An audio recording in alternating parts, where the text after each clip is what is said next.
विच्छोक खरोखरच शोकमुक्त झाला.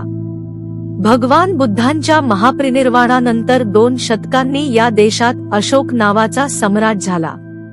त्याच्या अनेक भावांपैकी एकाचे नाव होते विच्छोक. त्या काळात राजकुमारांना ज्या अनेक हस्तकला, शिल्प आणि विद्यांमध्ये नैपुण्य मिळवावे लागे, त्या सगळ्यांमध्ये राजकुमार युवावस्थेत पोहोचेपर्यंत निपुण झाला व आपल्या वडील भावाच्या मार्गदर्शनाखाली राज्यकारभारातील जबाबदाऱ्या सांभाळू लागला. कालांतराने अशोकात परिवर्तन झाले. प्रारंभी, मध्य आणि अंतीही सर्वथा शुद्ध कल्याणकारी धर्माच्या संपर्कात तो आला, तर तो चंडाशोकाऐवजी धर्माशोक झाला. भगवानांची सर्व मांगल्यमयी धर्माची वाणी व त्यांनी सांगितलेल्या साधना मार्गाचा तत्कालीन धर्माचार्यांच्या कुशल निर्देशनानुसार अवलंब केल्यामुळे सम्राट अशोकाला अपूर्व मनःशांतीचा अनुभव आला. त्या धर्मराजाच्या मनात आपल्या प्रजेविषयी अनंत वात्सल्य जागले. राज्याचे उत्पन्न प्रजेच्या संरक्षणाप्रमाणेच त्यांच्या सुखसोयी करण्यात खर्च होऊ लागले. नवे राजमार्ग बनले. रस्त्याच्या काठांवर फळे व छाया देणारे वृक्ष लावले. थोड्या थोड्या अंतरावर पाणपोयांची सोय केली. ठिकठिकाणी धर्मशाळा बांधल्या, दवाखाने उघडले. केवळ माणसांसाठी नव्हे तर पशूंसाठीही औषध व्यवस्था केली. यापेक्षाही महत्वाचे कार्य म्हणजे लोकांना संप्रदायविहीन, शुद्ध धर्माची सैद्धांतिक आणि व्यावहारिक शिकवण देण्यासाठी धर्म अमात्य नियुक्त केले. ठिकठिकाणी प्रशस्त शिलांवर आणि पाषाणस्तंभावर शुद्ध धर्मवचने खोडली. हेतू हा की राज्यातील प्रशासकीय अधिकारी आणि प्रजा तेथे जाऊन ती धर्मवाणी वाचून सद्धर्माकडे प्रवृत्त व्हावे. ठिकठिकाणी साधना केंद्रे स्थापन केली. लोकांनी तेथे जाऊन संयम आणि चित्तशुद्धीचा अभ्यास करून लाभान्वित व्हावे. धर्माचा प्रभाव लोकांच्यावर वाढत होता. त्यासमवेत राजपरिवारांतील सदस्यांची धार्मिक भावना वाढत होती. सारे नाही, पण बरेच जण धर्मगंगेत डुबकी मारू लागले आणि धर्मामृताचे रसपान करून कृतार्थ होऊ लागले. राजघराण्यातील अंतःपुरातही अशोकाने विशेष धर्माचार्य नियुक्त केले होते. सम्राट अशोकाचा धाकटा भाऊ विच्छोक पुण्यवान होता. धर्माने प्रभावित झाला. भगवान बुद्धांच्या वाणीत त्याला शांती आणि निर्मलता यांचा संदेश मिळाला. तो स्वतः विवाहित असतानाही त्याने पूज्य भिक्षू गिरिदत्त धेर यांचे चरणांपाशी बसून सारा सुत्तपिटक वाचला.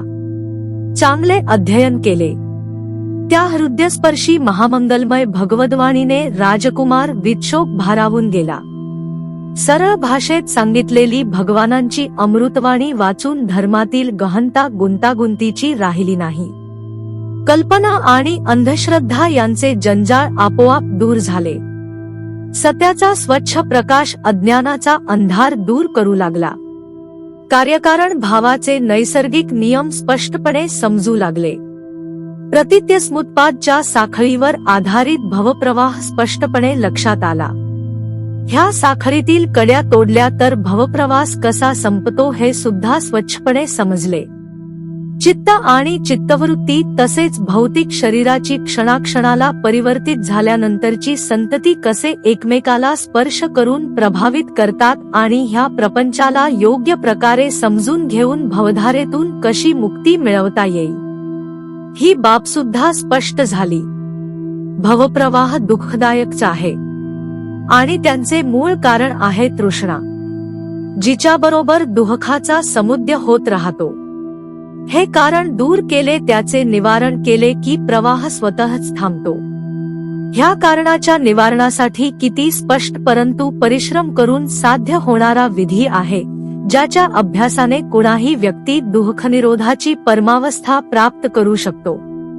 अशा प्रकारे सुत्तपिटकचा अभ्यास पूर्ण करून घेऊन आचार्य गिरिदत्त स्थविरांनी विच्छोकाकडून अभिमपिटकच्या गंभीर उपदेशाचे पारायण करविले.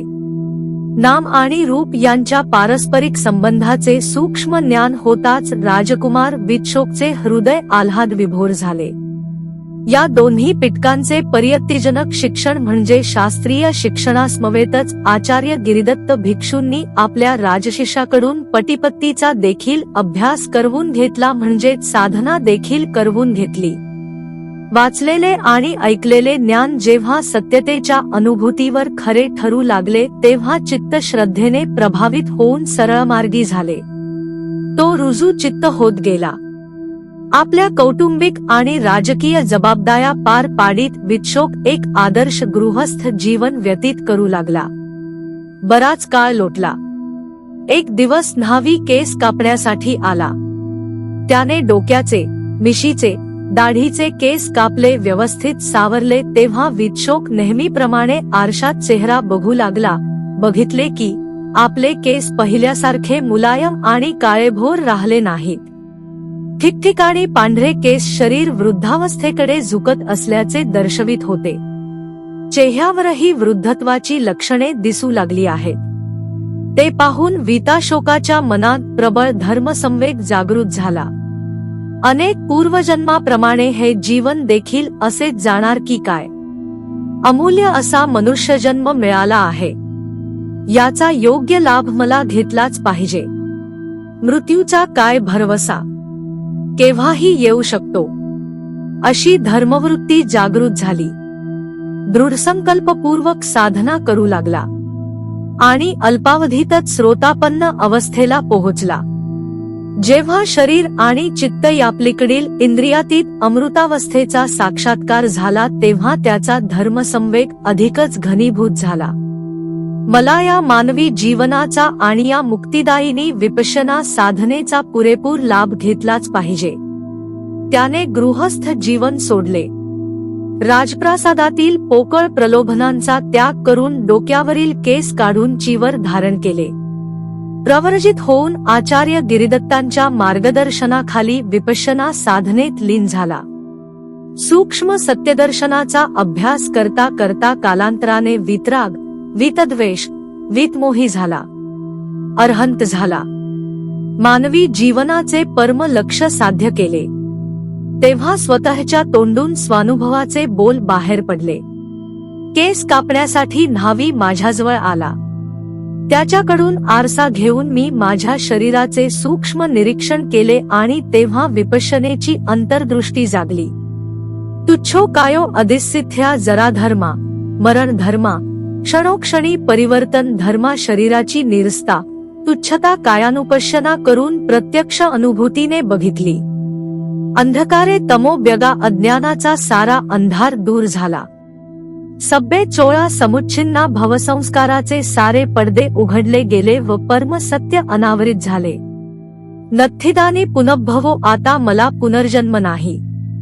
पुनर्जन्माला कारणीभूत भवसंस्काराचे निर्मूलन झाले. मुळासकट उखडले गेले. भव पुन्हा पुन्हा राहण्यास कारण असलेली भवनेत्री तुटली तर आता पुनर्जन्म कसला? पांढ्या केसांच्या दर्शनाने साधकाला परम सत्याचे दर्शन करू शकण्याची प्रेरणा दिली. एका भाग्यशाली सम्राट अशोकाला शुद्ध धर्माची प्राप्ती झाली तर सारा देश धन्य झाला. देशातील असंख्य लोकांना ख्या सुखशांतीचा मार्ग मिळाला. राज्य परिवारातील एकात दुसरा माणूस अभागी राहिला, धर्मापासून विमुख राहिला, परंतु बाकी सर्व जणांना मंगल कल्याणकारी मार्ग मिळाला. त्यांच्यातील अनेक जण जीवनमुक्त झाले, अरहंत झाले. विच्छोक हा त्यांच्यापैकी एक होता. राजकुमार सिल्वा. बिंबिसारचा आणखी एक पुत्र होता सिल्वा.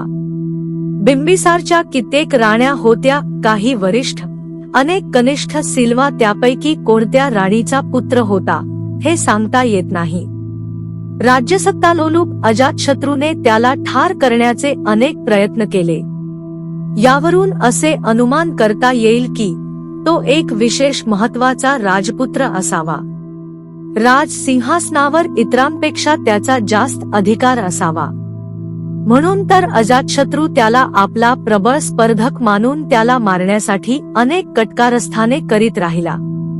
परंतु आपल्या पूर्वपुण्याईच्या बळावर सिल्वा मृत्यूच्या भक्षस्थानी पडला नाही. भवतु सब मंगल. साधू साधू साधू साधू साधू साधू